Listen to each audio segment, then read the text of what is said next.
Hello, I'm Dr Amaleya Goneos-Malka. Welcome to Womanity, Woman in Unity, the show that celebrates prominent and ordinary African women's milestone achievements in their struggles for liberation, self-emancipation, human rights, democracy, racism, socioeconomic class division, and gender-based violence. Joining us in studio today is a familiar face. We have South Africa's Minister of Science and Technology, Mmamoloko Kubayi-Ngubane, who is also member of the National Executive Committee of the African National Congress.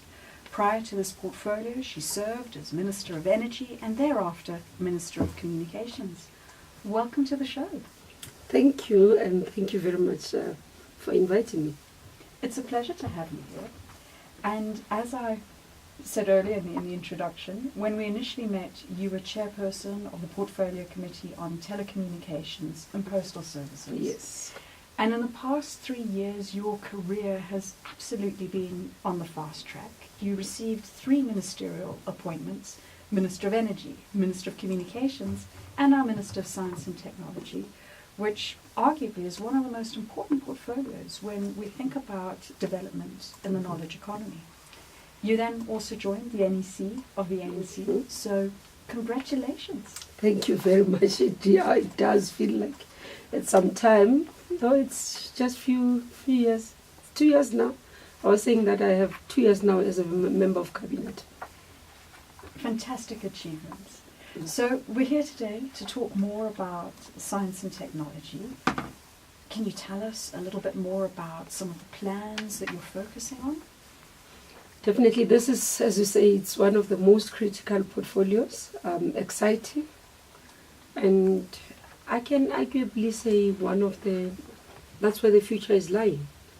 In terms of our work, early this year, precisely around February, we got approval of our Science and Technology White Paper. So it's a policy paper. Remember, the department never existed prior to 1994. So 1996 it existed, but it still had arts and culture merged with it. So the first white paper, first policy in the country on science and technology was 1996. So compared to other portfolios where you have legislation and policies that existed prior to 1994, this one, nothing existed. So work that was being done was done in some elements in terms of training and education. Would find elements of those science and technology and space in the military side, though HSRC existed, CSIR existed, but there wasn't much of coordinated. So with the new government, democracy, then they established the portfolio. Then it was almost, we see it as laying the foundation with the 1996 white paper. It carries us through because that's what we used to establish institutions, establish the department, various strategies and different responsibilities. Then now, last of last year, 2017, Minister Pandor started the process of reviewing the policy. Out of looking at the institutional landscape, reviewing the policy, we realized that as government, we needed to change the policy. We embarked on that process of changing the policy. And last year we hosted a summit. As part of consultation, we had a panel of experts, global panel of experts that came to look at our policy, give us advice. We had different panels that came through to look at our institutions, do review of our institution, that culminated to all that input into the final paper that we took to cabinet, and it has been approved. So we have a policy, we call it 2018 White Paper Policy, because we finalized it last year, though the approval was in February. So that's where it is. It lays a foundation now to see how to move forward. That's where we're starting to look at how much have we achieved what we wanted to achieve with the 1996 white paper. What we're finding, first challenge around transformational issues, currently still not inclusive. We call it National System of Innovation. So we're talking about institutions, we're talking about the education side, we're talking about postgraduate, we're talking about just the areas that we need to do, for example, in space, in astronomy, in funding, in industrial research. We found that we still have quite a number of things that are still outstanding. And that's where the white paper now speaks to. But again, one of the things that we looked at is to say we've done well in other areas. The SKA, for example, the partnership that we've been able to build, but as a country to be able to build those SK, the Meerkat 64, reaching them, we are now in the process of finalizing. We finalized the design of the SKA's phase 1. We're now going to start building because the design is done. Procurement will be done by global organization. We signed last month the establishment. We agreed on the foundation of an SKO organization. South Africa is a founding member. So we've been able to achieve that in the astronomy field. But when we look at SKA, we don't see it as pure academic and astronomy research. But it's building because it involves engineering. It involves just issues around frequencies. So it's quite a lot. It involves issues around high performance computing.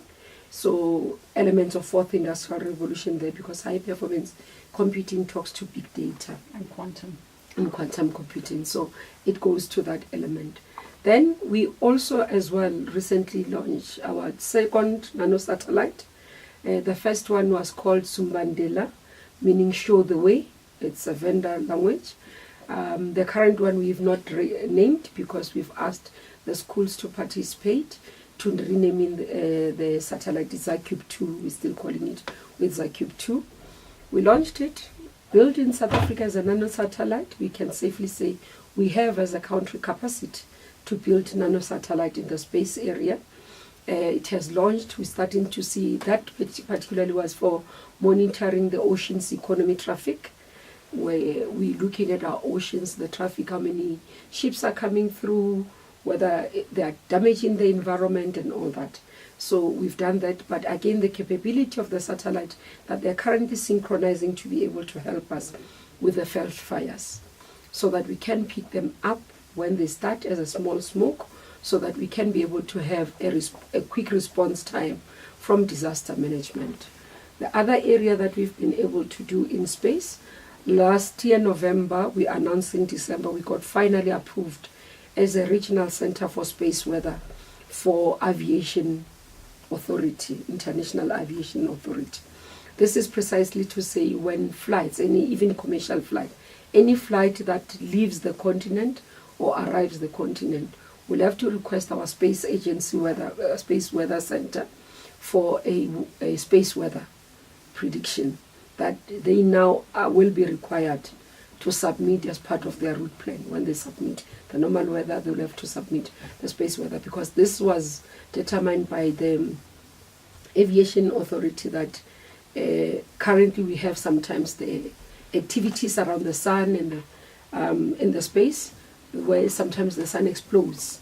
When it explodes, it tampers with the signal. That's where you find in some of the aeroplane missing and all those things. So as part of safety measures, then the space weather comes in. So we've been awarded that center. We have the center, so we competed in terms of the bidding process to be regarded as the regional center, and we've been recognized as South Africa, so we'll be doing that for any other airline coming or leaving the continent.